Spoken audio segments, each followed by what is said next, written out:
பீகுரு சொந்தங்களுக்கு வணக்கம். இன்னைக்கு நேர்காணல நம்மளோட இருந்திருப்பவர் இந்து முன்னணியின் மாநில செயலாளரும் வழக்கறிஞருமான திரு குற்றாலநாதன் அவர்கள். வணக்கம். வணக்கம். புதிய ஜோசப் விஜய் அவர்களோட அரசு, குறிப்பா சொல்ல போனா அறநிலைத்துறை, அந்த துறையே வேணான்னு நீங்க ரொம்ப நாளா கோரிக்கை போராட்டங்கள்லாம் நடத்திக்கிட்டு இருக்கீங்க. பட் இப்ப புதிய அரசோட அறநிலையத்துறையோட செயல்பாடுகள் எப்படி இருக்கு?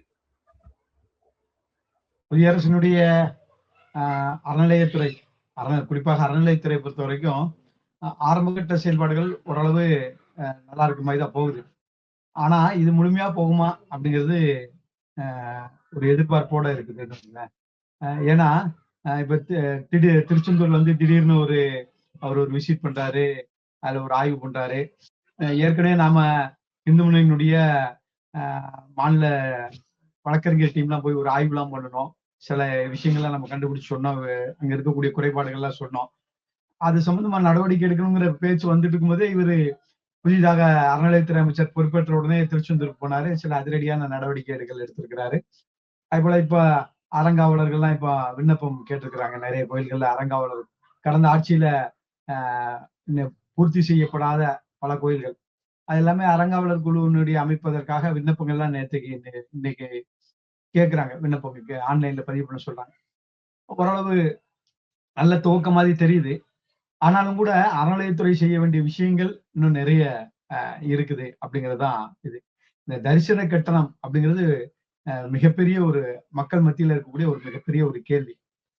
மக்கள் மத்தியில இருக்கக்கூடிய மிகப்பெரிய ஒரு மனக்குமுறல். அதற்கு இந்த அரசாங்கத்திலிருந்து எந்த பதிலும் இல்லை. பெரிய அளவுல அறநிலையத்துறை சார்ந்த விஷயங்கள்ல முழுமையான பதில்கள் அரசாங்கத்தில இருந்து இல்ல அப்படிங்கிறது ஒரு கேள்வியாகவும் இருக்கிறது. அதுல இந்த அறநிலையத்துறை என்ன செய்ய போறாங்க அப்படிங்கிற ஒரு எதிர்பார்ப்பு மக்கள் இடத்துல இருக்கு.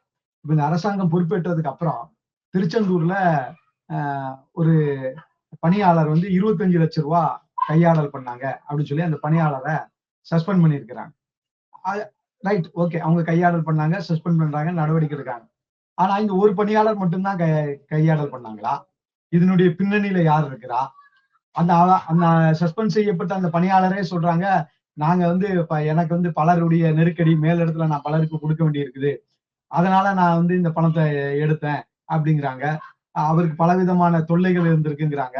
இதே போல பலர் கையாடல் நடத்துறாங்க அப்படிங்கிறத அவங்க வீடியோவே வெளியிட்டு இருக்காங்க, சஸ்பெண்ட் செய்யப்பட்ட. அப்ப இதை பத்தின ஆய்வுகள்லாம் என்ன நடந்தது? இது யாரு ஆய்வு நடத்துறான்?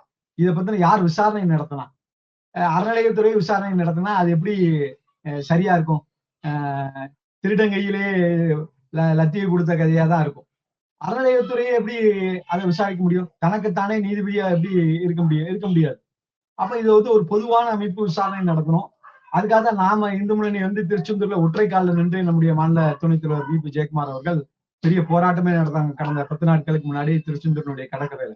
என்னன்னா இது சம்பந்தமா சிபிசிஐடி விசாரணைக்கணும். நாம சிபிஐ விசாரணை எல்லாம் கூட கேட்கல. மாநிலத்தில் இருக்கக்கூடிய அந்த காவல்துறையினுடைய ஒரு அமைப்பாக இருக்கக்கூடிய சிபிசிஐடி, அந்த சிபிசிஐடியினுடைய விசாரணை வேணும். ஏன்னா இந்த 25 லட்சம்ங்கிறது இது ஒரு நபரோட முடியக்கூடிய விஷயம் இல்ல. எத்தனை நாள் இது நடந்திருக்கு, எத்தனை நாள்ங்கிறத விட எத்தனை வருஷம் இது போல கையாடல்கள்லாம் நடந்திருக்கு, இதனுடைய பின்னணியில யார் இருக்கா, யார் யாருக்கெல்லாம் பங்கு போகுது, யார் யாரெல்லாம் இது போல கையாடல் பண்ணியிருக்கிறா, எவ்வளவு தொகைகள் கையாடல், இதெல்லாம் ஒரு நபர் 2 நபர் உட்கார்ந்து விசாரிச்சு முடிக்கக்கூடிய விஷயங்கள் இல்ல. அறநிலையத்துறையும் இதை விசாரிக்கவே முடியாது. அப்ப இது சிபிசிஐடி போன்ற தனி உளவுத்துறை அமைப்புகள் தான் அதை விசாரிக்க முடியும். அந்த கோரிக்கையை வச்சு அது இன்னும் அறநிலையத்துறையிட்ட இருந்து எந்த பதிலும் இல்லை. இது போன்ற சில அறநிலையத்துறையினுடைய மௌனமாக இருக்கக்கூடிய பல விஷயங்களும் இருக்குது.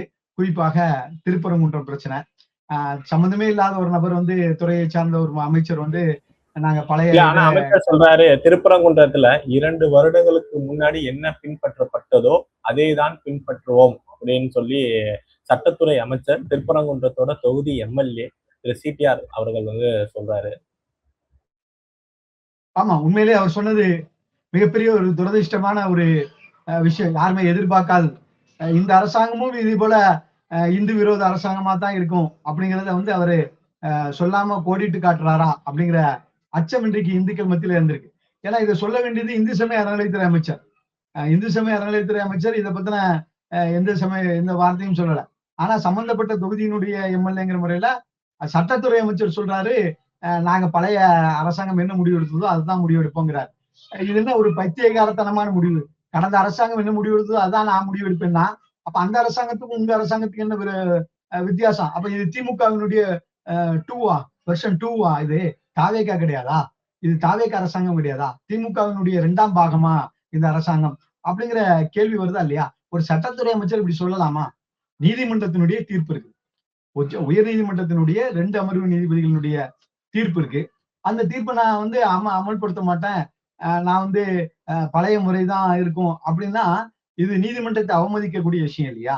நீதிமன்ற தீர்ப்பை அவமதிக்கக்கூடிய விஷயம் இல்லையா? இது இது இப்ப இது போன்ற கடந்த காலங்கள்ல கடந்த ஆட்சியில நீதிமன்ற தீர்ப்பை அவமதித்தவர்கள்லாம் மன்னிப்பு கேட்ட கதையெல்லாம் நீதிமன்றத்துல மன்னிப்பு கேட்ட கதையெல்லாம் சட்டத்துறை அமைச்சர் திரு நிர்மல்குமாருக்கு தெரியாதா? ஒரு சட்டத்துறை அமைச்சர் இருந்துகிட்டு அவர் பதில் சொல்லலாமா? இது சட்டம் லீகல், அது ஒரு பக்கம் இருக்கட்டும். நீங்க பெரும்பான்மையினுடைய இந்துக்கள் வாங்கி இந்த ஆட்சி வந்திருக்குது. முஸ்லிம்கள் யாரும் தாவேக்காக்கு ஓட்டு போடல. முஸ்லிம்கள் யாரும் விஜய்க்கு ஓட்டு போடல. எங்கெங்கெல்லாம் சிறுபான்மையர் அதிகமாக இருந்தார்களோ, எங்கெங்கெல்லாம் முஸ்லிம்கள் அதிகமாக இருந்தார்களோ, அங்கெல்லாம் திமுக ஜெயிச்சிருக்குது. நீங்க வரலாறு எடுத்து பாருங்க. நீங்க அந்த ரெக்கார்டு எடுத்து பாருங்க. ஓட்டர் லிஸ்ட் எடுத்து பாருங்க. எங்கெல்லாம் திமுக சிறுபான்மையர் அதிகமாக இருந்தோ அங்க இடத்துல திமுக ஜெயிச்சிருக்கு.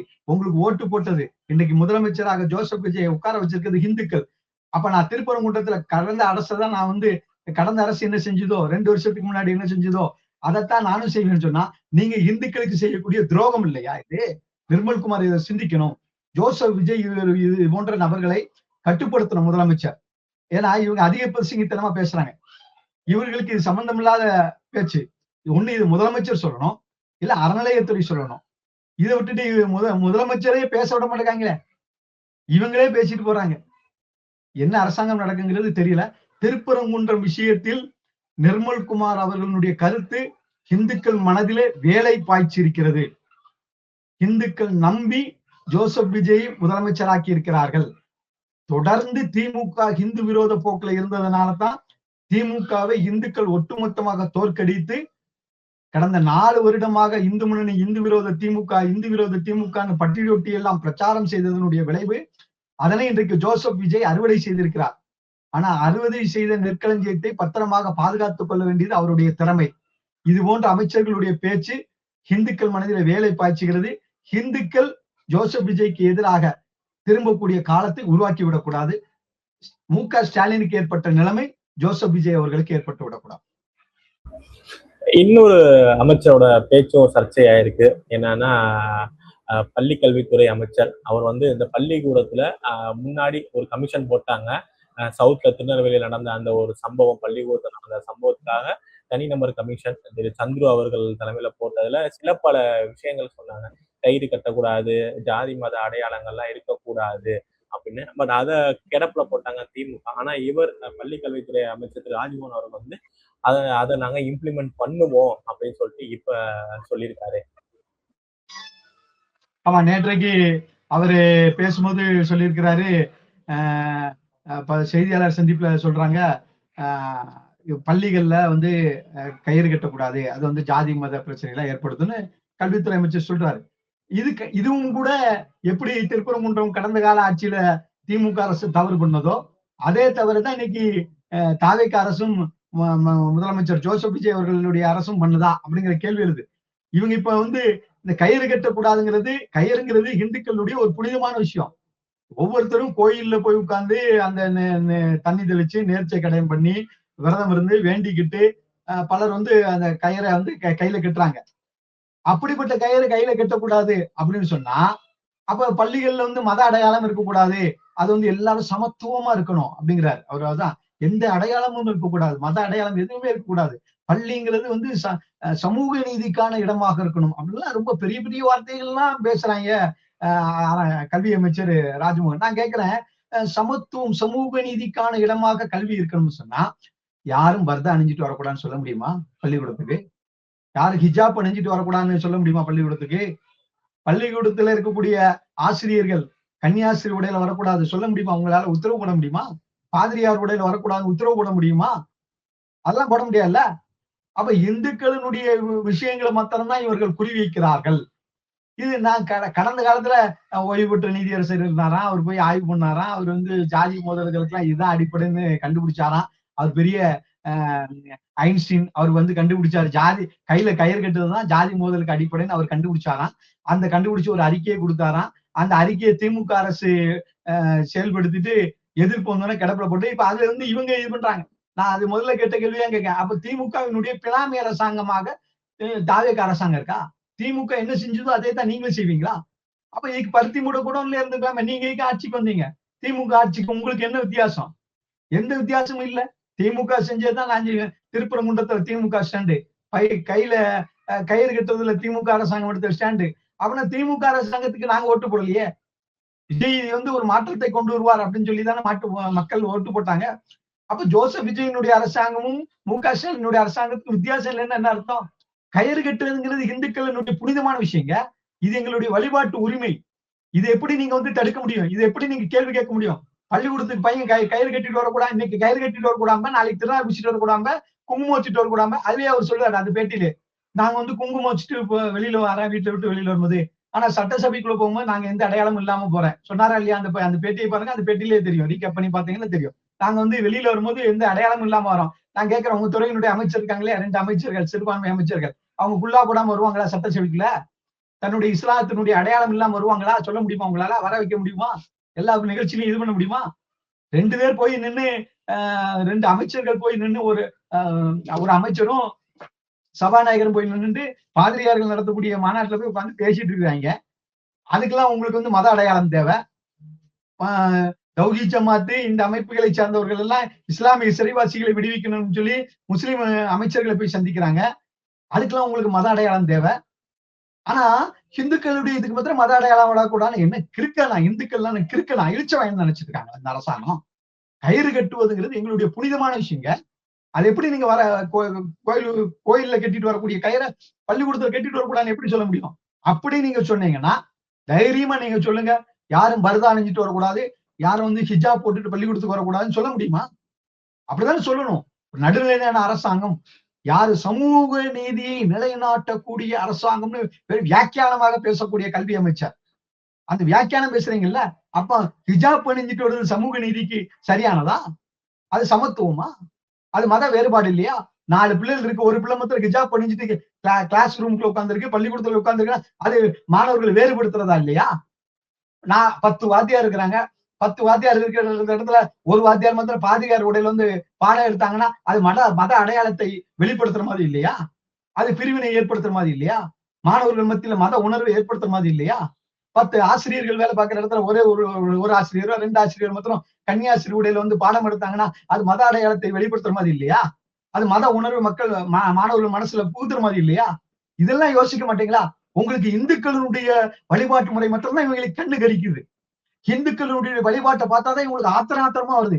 அது எப்படி ஒழிக்கலாம்னு நினைக்கான், எப்படி தடுக்கலாம்னு நினைக்கான். இது திமுக அரசாங்கம் கடந்த காலத்துல பண்ணிட்டு இருந்தது. அதே வேலையைத்தான் இன்னைக்கு ராஜமோகனும் செய்கிறார் என்று சொன்னால், திமுக சந்தித்த பேர் இடியை தாவேகா சந்திக்கும். மரியாதைக்குரிய முதலமைச்சர் ஜோசப் விஜயும் சந்திப்பார். இந்துக்கள் பார்த்துக்கிட்டே இருப்பான். அமைதியா நீங்க சொல்றதெல்லாம் கேட்டுக்கிட்டே இருப்பான். எப்படி திமுக ஆப்படிச்சாங்களோ அதே மாதிரி ஆப்படிக்கக்கூடிய சூழ்நிலை வந்துடும். நீங்க பேசுறப்பே சொன்னீங்க ஒரு அமைச்சர் ஒரு சபாநாயகர்னு. அந்த கூட்டத்துல பேசின அந்த பேச்சு இப்ப பெரிய சர்ச்சையாயிருக்கு. சமூக நலத்துறை அமைச்சர் விசிகாவை சேர்ந்த திரு வன்னியரசு அவர்கள் வந்து பேசுறப்ப இந்த சிஏஏ எல்லாம் கொண்டு வரப்ப முஸ்லீம்கள் எல்லாம் பெருசா போராட்டம் பண்றாங்க. ஒரு சிறுபான்மையருக்கு ஏதாவது ஒரு மோடி அரசு கொண்டு வந்தா உடனே அவங்க எதிர்க்கிறாங்க. அந்த ஒற்றுமை கிறிஸ்துவர்களிடையே இல்ல. நீங்களும் அதெல்லாம் வந்து போராட்டம் பண்ணணும், ரோட்டுக்கு வரணும் மத்திய அரசுக்கு எதிரா அப்படின்னு பேசின பேச்சு இப்ப ஒரு பெரிய சர்ச்சையாயிருக்கு. முதல்ல ஒரு சட்டமன்ற உறுப்பினர் இவரு, ஒரு இப்ப அமைச்சராக ஆயிருக்காரு. அது இப்ப அது பேசுனது கான்ஸ்டிடியூஷன் படி சரியா? இவர் மேல வழக்கெல்லாம் பதியப்படலாமா, படக்கூடாதா? நிச்சயமாக இன்றைக்கு அமைச்சர் பேசியது 100% அரசியலமைப்புக்கு எதிரானது. அவர் எடுத்துக்கொண்ட பதவியேற்பின் போது அவர் எடுத்துக்கொண்ட உறுதிமொழிக்கு எதிரானது. மத உணர்வை, மத துவேஷத்தை, மத மோதலை தூண்டக்கூடிய வகையில அமைச்சர் வன்னியரசு பேசியிருக்கிறார். கிறிஸ்துவ பாதிரியார்கள் கூட்டத்துல போய் உட்கார்ந்துட்டு கிறிஸ்தவ மதத்தை சார்ந்த அவரு சபாநாயகர், அவரு ஜேடிசி பிரபாகர் அவரும் வன்னியரசு அமைச்சர் அவர்களும் போய் பேசியிருக்காங்க. நீங்க உங்களுக்கு பாராட்டு விழா நடத்தினா போங்க வைங்க, அதை பற்றி பிரச்சனை இல்லை. அது போறதே முதல்ல தப்பு. ஒரு மத சார்பான விஷயத்துல கூட்டத்துல போய் நின்றுட்டு பாராட்டு விழா நடத்துறதுக்கு நீங்க இது பண்ணுங்க. நான் கேட்கிறேன், இந்து முன்னணி வந்து இந்து அமைச்சர்களுக்கு பாராட்டு விழா நடத்துறது வந்துருவீங்களா? அப்ப மாத்திரம் வரமாட்டீங்கல்ல. பாதிரியார்கள் கூட்டம் போட்டா மாத்திரம் போறீங்க, முல்லா மௌலிகள் கூட்டம் போட்டா மட்டும் போவாங்க. அதெல்லாம் மத சார்பின்மையிலே வராது, அது மத உணர்வுலயே வராது. சரி, நீங்க போனீங்க, போய் பேசுனீங்க, நீங்க எல்லாம் நல்லவங்க வல்லவங்கன்னு சொல்லிட்டு வந்தா முடிஞ்சு போச்சு. ஒரு 4 சால்வை வாங்கிட்டு ஒரு டீயை குடிச்சிட்டு அல்ல கஞ்சியை குடிச்சிட்டு வாங்க, முடிஞ்சு போச்சு. அங்க போய் நின்றுட்டு கிறிஸ்தவர்களுக்கு எல்லாம் கடந்த காலத்துல சிஏ சட்டம் வந்தது, முஸ்லிம்கள் எல்லாம் போராடுறாங்க, கிறிஸ்தவர்கள் ஏன் அவங்க கூட போராடல, நீங்க எல்லாம் வேடிக்கை தானே பாத்தீங்க, இது மேல வேடிக்கை பார்க்க கூடாதுன்னா அவ போராட்டத்தை தூண்டுகிறதா? ஒரு அமைச்சர் இப்படி பேசலாமா? கிறிஸ்தவர்கள் எல்லாம் கடந்த காலத்துல அமைதியா இருந்தீங்க அப்படின்னா என்ன அர்த்தம்? நீங்க ஏன் அமைதியா இருந்தீங்க? சண்டை போடுங்க, ரோட்ல வந்து போராடுங்க, இந்த அரசாங்கத்துக்கு எதிராக போராடுங்க அப்படிங்கிறது இந்திய இறையாண்மைக்கு எதிரான விஷயமா இல்லையா? இந்திய அரசுக்கு எதிராக மக்களை கலகமூட்ட தூண்டுகிற விஷயமா இல்லையா? இந்த விஷயத்தை ஒரு அமைச்சர் செய்யலாமா? இது நிச்சயமாக தவறு இல்லையா? உண்மையிலே நியாயப்படி பார்த்தா, சட்டப்படி பார்த்தா இந்த அமைச்சர் தகுதி நீக்கம் செய்யப்பட வேண்டும். இந்திய அரசாங்கத்துக்கு எதிரான அந்த கொள்கைக்கு எதிரான அமைச்சருக்கு, பிரதமருக்கு எதிராக மக்களை போராட தூண்டுகிறார் ஒரு அமைச்சர். அதுவும் மத ரீதியாக நீங்களாம் முஸ்லிம்கள், நீங்களாம் கிறிஸ்தவர்கள், நீங்க முஸ்லிம்களோடு சேர்ந்து இது பண்ணணும் அப்படின்னு என்ன அர்த்தம்? முஸ்லிமும் கிறிஸ்தவர்களும் சேர்ந்து இந்துக்களுக்கு எதிராக போராடணும் அப்படிங்கிறத மறைமுகமாக அமைச்சர் வன்னியரசு பேசுறாரா? அது எங்க போய் பேசுறாரு? எந்த இடத்துல பேசுறாரு? அதுவும் கவனிக்க வேண்டிய விஷயம். கிறிஸ்தவ பாதிரிகளினுடைய கூட்டத்துல போய் பேசுறாரு. கிறிஸ்தவ பாதிரிகள் கூட்டத்துல போய் நீங்களும் முஸ்லிம்களும் சேர்ந்து ரோட்ல வந்து போராடணும் அப்படிங்கிறார். யாருக்கு எதிராக போராட சொல்றீங்க? இந்துக்களுக்கு எதிராக போராட சொல்றீங்களா? அல்ல இந்திய அரசாங்கத்துக்கு எதிராக போராட சொல்றீங்களா? மோடி என்பவர் தனி மனிதர் அல்ல, பிரதமர். அந்த பிரதமருக்கு எதிராக போராடணும். இந்திய அரசாங்கம் கொண்டு வந்த சட்டம், அந்த சட்டத்துக்கு எதிராக போராடணும்னா இந்திய இறையாண்மைக்கு எதிராக போராடுறீங்க, அரசியலமைப்பு சட்டத்துக்கு எதிராக போராடுறீங்க. இதை ஒரு அமைச்சர் பேசலாமா? இந்த அமைச்சர் உண்மையிலே தகுதி நீக்கம் செய்யப்பட்டிருக்க வேண்டும். அமைச்சர் மேல இன்னைக்கு புகார் கொடுக்கப்பட்டிருக்கிறது, வழக்கு பதிவு பண்ணியிருக்காங்களா? கிடையாது. உண்மையிலேயே அமைச்சர் வன்னியரசு பேசினது மிகப்பெரிய கண்டனத்துக்குரியது. இது போன்ற விஷயங்களில் முதலமைச்சர் ஜோசப் விஜய் அவர்கள் எச்சரிக்கையாக இருக்க வேண்டும். இவர் உண்மையிலே பதவி நீக்கம் பண்ணணும். இவரெல்லாம் அமைச்சரா இருப்பதற்கு அருகதையற்றவர், தகுதியற்றவர் சட்டப்படி.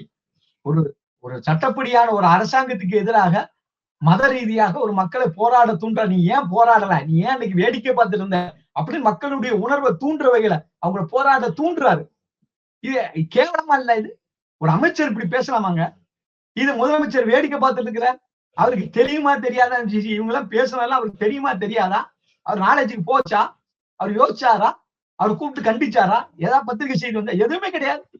இங்க அமைச்சர்கள் எல்லாம் இங்க இருக்க தமிழ்நாட்டுல இப்ப இருக்கக்கூடிய அமைச்சர்கள் எல்லாம் தடி எடுத்தவன் தண்டல்கார மாதிரி ஆளாளுக்கு ஒவ்வொன்னு பேசிட்டு இருக்க. ஒரு பக்கம் ராஜ்மோகன் ஒரு வார்த்தையை பேசிட்டு இருக்கிறாரு, ஒரு பக்கம் நிர்மல்குமார் ஒரு மாதிரி பேசிட்டு இருக்காரு, இன்னொரு பக்கம் வன்னியரசு ஒரு பக்கம் பேசிட்டு இருக்காரு. முதலமைச்சர் கட்டுப்பாட்டுல இவங்க இருக்காங்களாங்கிறது தெரியல. தமிழ்நாடு அரசாங்கம் முதலமைச்சருடைய கட்டுப்பாட்டுல இருக்கிறதாங்கிறது இன்னைக்கு சந்தேகமா இருக்குது. அமைச்சர்களுடைய பேச்சுக்களை எல்லாம் பார்க்கும்போது அப்படிதான் தெரியுது. காணொலியில இறுதியான கேள்வியா, போன அரசாங்கம் வந்து தொடர்ந்து கோர்ட்ல வந்து கொட்டு வாங்கிக்கிட்டே இருந்தாங்க. ஒவ்வொரு விஷயத்திலும் அறநிலையத்துறை வந்து ரொம்ப கொட்டு வாங்கினாங்க. அறநிலையத்துறையில நாங்க எவ்வளவு செஞ்சிருக்கோம், எவ்வளவு கும்பாபிஷேகம் பண்ணிருக்கோம்னு சொல்லிட்டு அப்ப இருந்த முதல்வர் மு.க. ஸ்டாலின் அவர்களே மக்களிடம் வந்து அவ்வளவு இது பண்ணினாரு, பிரசுரம் பண்ணாரு. ஆனா எடுபடல. இந்த அரசு அறநிலையத்துறையில இந்த பிரசாத ஸ்டால்ல கவனம் செலுத்துறது, டிக்கெட் அந்த இதெல்லாம் கவனம் செலுத்துறதை தாண்டி அறநிலையத்துறை எதுல கவனம் செலுத்தணும்? இந்த மாதிரி பேச்சுகள், சனாதன பேச்சு, திமுக 2.0 மாதிரி இந்த சனாதன எதிர்ப்பு பேச்சு, திருப்பரங்குன்றம், இந்த இஷ்யூலாம் தாவேக்காக்கு மீண்டும் ஒரு பின்னடைவை ஏற்படுத்தாதா? நிச்சயமாக இது போன்ற விஷயங்கள் எல்லாம் தாவேக்காவிற்கும் முதலமைச்சர் ஜோசப் விஜய்க்கும் மிகப்பெரிய ஒரு பின்னடைவை ஏற்படுத்தும். ஆரம்பத்திலேயே மரியாதைக்குரிய முதலமைச்சர் ஜோசப் விஜய் அவர்கள் இவர்களை எல்லாம் அடக்கி வைக்க வேண்டும். அதே போல இந்து சமய அறநிலையத்துறை என்பது நான் முதலே சொன்ன மாதிரி ஆரம்பத்துல சில விஷயங்கள், நல்ல விஷயங்கள் முன்னெடுத்திருக்கிறாங்க. இதை முழுமையாக கொண்டு செல்ல வேண்டும். அறநிலையத்துறையினுடைய நிலங்கள் பல இடங்கள் ஆக்கிரமிப்புல இருக்கிறது.